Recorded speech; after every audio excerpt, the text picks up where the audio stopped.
तो मोदी जी हमें घरे जाके शौचालय में जाने हैं और खूब धूम धड़ाका पहुंचाने हैं।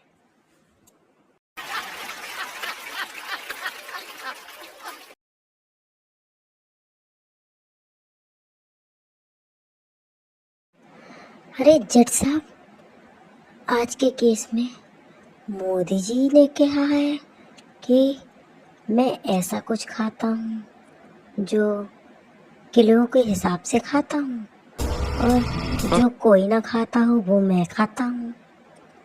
अरे टिल्लू, ऐसा क्या है जो मोदी जी खाते हैं?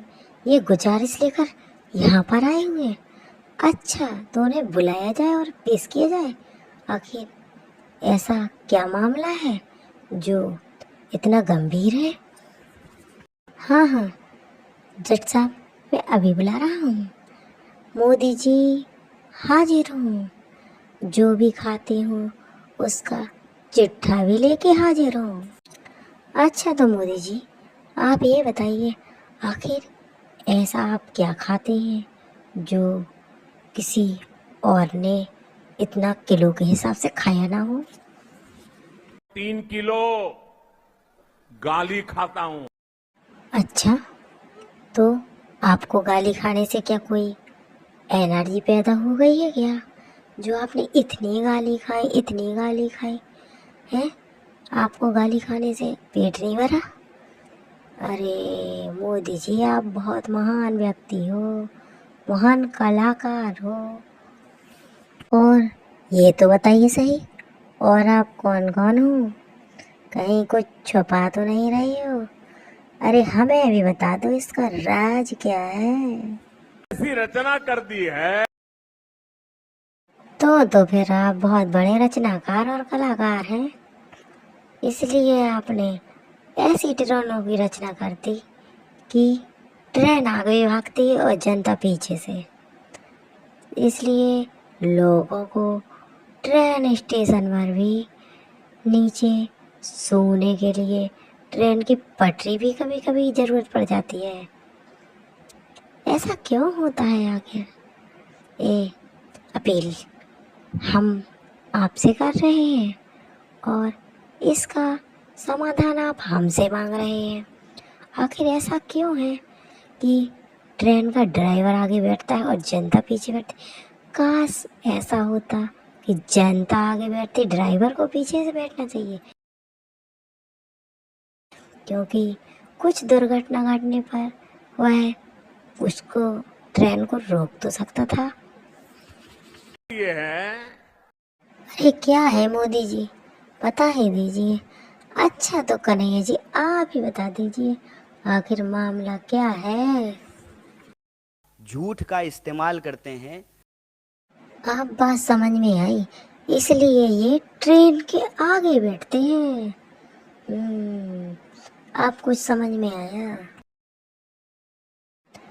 इसलिए ट्रेन के डिब्बे इन्होंने पीछे कर दिए और खुद आगे बैठकर सारा पेड़ पौधे और जानवर सब कुछ देख सके, क्योंकि जनता ना आगे बैठ कर देखने लगे, इसलिए खुद बैठ कर देखते हैं और जनता को पीछे बिठा देते हैं कि जनता ना देखे। अरे मोदी जी, ऐसा आप क्यों करते हैं? थोड़ा मौका जनता को भी देखने को दीजिए ना। ये सीनरी टीवी सारा आप ऊर्जा इसका ले लेते हैं, थोड़ी ऊर्जा हम जनता लोगों को भी तो लेने दीजिए ना, कि हमें भी आगे चलकर कुश्ती लड़ने में शक्ति मिल सके। शायद काम में भी आ गई तो बड़े बड़े पहलवानों को हम उठा पटक कर सकें। इसी बहाने थोड़ा हमारा भी हड्डी पसलियों का मनोरंजन हो जाएगा। देश के बेसिक इश्यूज को हाँ डाइवर्ट। कन्हैया जी, ये राज मोदी जी ने नहीं बताया, ये बात आपने अच्छी बताई। कुछ हमको कम, कुछ ज़्यादा समझ में आया, पर दिमाग में कुछ पल्ले ना आया। अरे विपक्षी उनको गाली दे रहा है, क्या फर्क पड़ता है? पर ये तो बता रहे हैं कि हमने सारी गालियों वाली ऊर्जा तो अपने ऊपर डाल ली है। ये ऐसा क्यों कर रहे हैं? कहीं कुछ ऊर्जा जनता को देना नहीं चाहते हैं? मुझे तो यही कुछ समझ में आ रहा है। फिर भी जनता आखिर क्या कर रही है चुनाव में? देश की जनता उनको वोट दे रही है ना। अरे दे देने दीजिए ना, आपका दिल क्यों दहला जा रहा है? अरे फिर चुनाव के बाद फिर मोदी आए और 2-4 सिलेंडर फिर घरों में आ जाए, फिर ही राशन आ जाए और फिर ही सिलेंडर आ जाए और यूं रास्ते पर यूं गुंडागर्दी का राज ना हो। यही तो मोदी की फरियाद हो और सारा डंका पिट जाए देश में।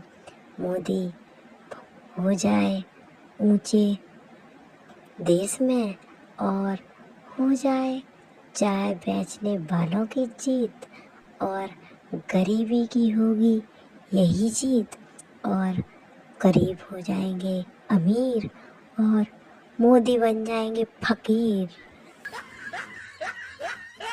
क्योंकि मोदी जी कहते हैं फकीर है हम तो झोला लेके चल पड़ेंगे। तो हर्जी क्या है? फिर डंका पिटेगा हर हर मोदी, घर घर मोदी। मची है धूम हमारे घर में, फिर से मोदी है आने वाले। मची है धूम हमारे घर में, फिर से मोदी है आने वाले। लोग जलो ना यूं तुम टलो ना, बुराइयों पे है मारे खाने वाले। एक बार नहीं 2 बार वोट दिए। एक बार नहीं, 2 बार नहीं, बार बार। क्योंकि शौचालय में जाएंगे और सोच के आएंगे, समझे क्या? आए हैं मोदी बहार लेके, आए मोदी बहार लेके, गरीबों को वो एक हुनकार लेके। आए हैं मोदी बहार लेके, गरीबों को सिलेंडर और राशन देके। जाएंगे जाएंगे राशन देके, गुंडों की गुंडागर्दी होगी मार और मोदी की फिर होगी फटकार। और हाँ दोस्तों, होली में नाचेंगे गाएंगे धूम मचाएंगे और रंग नहीं उड़ाएंगे। फिर तो मोदी जी हमें घरे जाके शौचालय में जाने हैं और खूब धूम धड़ाका मचाने हैं।